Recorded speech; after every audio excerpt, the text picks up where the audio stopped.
Hey guys, welcome back to another Olympus Discussion. I am Dazzling Kate. In today's video, we're going to be talking about, is Persephone more beautiful than Aphrodite? Sorry if I said the Aphrodite's name wrong. I'm probably really bad at saying her name. I apologize. And so I was thinking about this when I read one of the recent chapters of Lore Olympus, and Ares Ares wanted to get with Persephone, and then Aphrodite heard, and it just got really messy. And this is so strange to me that, like, you have all these guys wanting to be with, well, Persephone. It's really odd, and it's kind of like, is she more beautiful than Aphrodite herself? I don't know what to really say exactly, because of course there's evidence of why Persephone is so beautiful. It's just, is it truly a good thing to represent that in this universe? I'm not really sure what to say exactly to say that, oh, she's much beautiful than Aphrodite. Like, when I look into this and remember all the other things that happened before the trial, before, you know, Persephone met Aphrodite, and before the first episode, I'm trying to, like, let you guys know that there's a lot to it that made Persephone more beautiful. And again, I am not saying she's more beautiful than Aphrodite. She's just more beautiful in a sense of beauty. Like, not on the level of Aphrodite level, but she is extremely beautiful. If that makes sense. I'm not trying to judge them both like competing with each other. It's just, is she? I'd like to say no. I'd like to say no. She's not on the level of Aphrodite. She's just more beautiful in a sense that she is better looking than most other beings. Since her, before she's grown, and how Demeter was getting blessings from the other goddesses. Each and every one of them was given like a, okay, sorry about that, every one of them each gave Persephone a blessing of, intelligence, beauty, twice the amount of beauty. So it is, in a sense, she is more beautiful in the standards of beauty, but she's not on the level of Aphrodite. Though I did also want to talk about how, with Hades claiming she's more beautiful than Aphrodite, and how Ares also is interested in Persephone, even though he and Aphrodite are together in this. It's like very mixed feelings there, and it feels so forced that we have everyone wanting to go after Persephone beauty wise, and, well, I would imagine with Aphrodite's character, it must be very difficult realizing, oh, now there's someone better looking than me, to all these newer gods, or, like, other beings, and now I have to try and push myself to be, you know, try and be on that level again. It is an interesting element of character development there for Aphrodite, and she is actually struggling because she has, you know, is the goddess of love, beauty, sometimes even sex. I might be mixing things up. I apologize to those people who are, interested in history and Greek mythology if I'm mixing things up. I'm very bad at remembering all these titles of all these different gods, so I apologize. I'm not trying to be like, this isn't on purpose. This is accidental. If I mis- you know, if I made a mistake, I apologize. But anyway, it, is it really necessary to make Persephone more desirable to a lot more male characters in this story? It feels so unnecessary to have all these men going after her, and she's not even the goddess of beauty. It's like, this is very mixed feelings here, like very mixed feelings.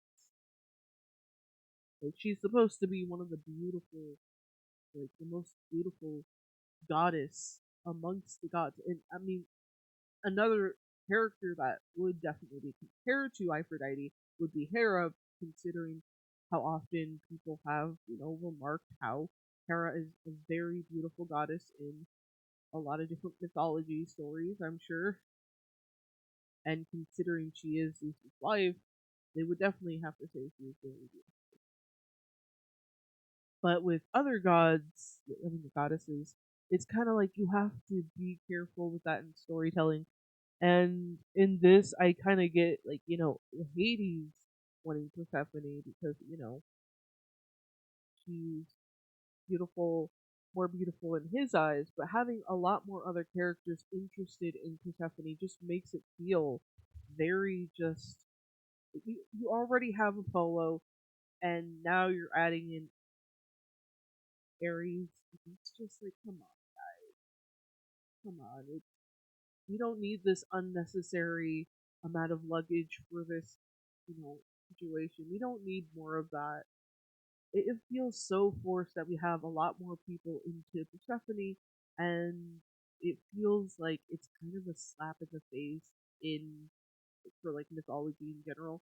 I am a fan of like, learning about all this, and I'm a fan of like staying true to the source material as much as you can. If you have to like change some of it, fine, whatever. Like that's like 10 or 20% at most, where you add additional information or where you add like some kind of more changes in the way that like, it makes sense. Not like, oh well, we're just gonna make Persephone this very beautiful, perfect goddess that can do no wrong, even though she is doing wrong, and nobody wants to talk about that because Persephone should always be right, and it's very questionable about where they're heading with Persephone's character, and I feel like her treading into the path of beauty just it's like in the chapter I recently read, she and Hades don't make much of a appearance. Like Persephone's only there near the end when she's asking where Ares went, and Hades is there in the flashback for Aphrodite and how how she came to be the goddess that she is today, and where she came from and such. It's very interesting to know that due to this, there's a lot more. Well, sorry, had to yawn there, but it is interesting to know how they went about with this character. It's just a shame that now the whole plot of Persephone is leaking its way into other gods' like personal lives. It's one thing to focus on the trial, but then you have Ares wanting to get with Persephone and asking Hera in the middle of the trial. What the frick? I, I don't understand why they think this was a good idea. I don't know why Rachel thought, yeah, I'm gonna add even more drama to this by having Ares wanting to hook up with Persephone, and I just don't get it. I don't understand this. I really don't. Because there's so much potential in the other characters that we could have them involved into the plot, but now it's just like, who's Persephone gonna end up with? I feel like that's where it's going with this. I won't be surprised if there's other male characters making their way into the, lineup of who's Persephone going to choose and add more drama to Persephone and Hades' relationship. And meanwhile, other gods and goddesses deal with like not having that much representation on in the comic, and it feels kind of like a big slap in the face for all those characters. What's the purpose of them if they're not going to have any screen time? And why not just call it Persephone and Hades? Because Lore Olympus, it's just like it's all mixed up to a point where it's like some of the plots connect well, but some of them don't. If that makes sense. Like a lot of the time, like yeah, Menthe, Thanatos, those characters in the underworld. Yeah, I want to know more information about them. and I have been given more information about them. But then when you ignore a lot of the other gods and goddesses and have them being connected in a negative way, like it's one thing. It's one thing if a lot of these characters intercepted with each other. Like there's a lot of potential to do with the like, with all these characters to be connected in a way where you can actually enjoy the plot. But it feels like it's the plot in itself right now. It's like Persephone is perfect. Persephone is so beautiful. Everyone wants to get with Persephone with all this like interesting things that are going on with Persephone. Blah blah blah. Persephone this, Persephone that, and we're not even getting breathing room for the other gods, goddesses, and nymphs. And yes, there's like maybe 2 or 3 episodes in between any major plot, but then it's like it's ignored afterwards. It doesn't get mentioned again.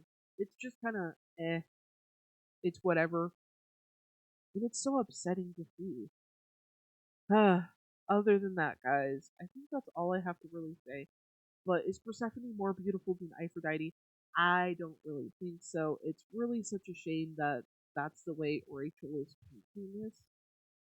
Like, again, it's using Persephone in this way where it's like it affects them way more negatively than it should, and it, negatively as in like making it all about that one character who I just can't stand at this point.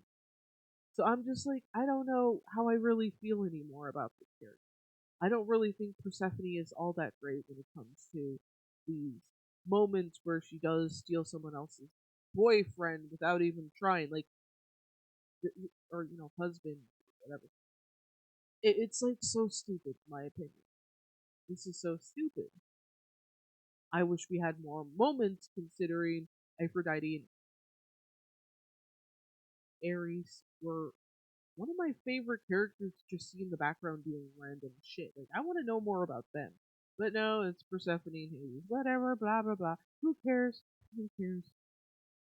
But, anyways, guys, if you are new here and haven't subscribed, please take that moment to do so. I do make a lot of Lore Olympus conversation, discussion videos, a lot more asking, why the hell does this matter? Why does this not matter? It kind of gets messy. So please hit that subscribe button, like this video, and I will see you all in the next video. Stay safe, stay warm, and stay hydrated. This is Dazzling Kate, signing the hell out of here.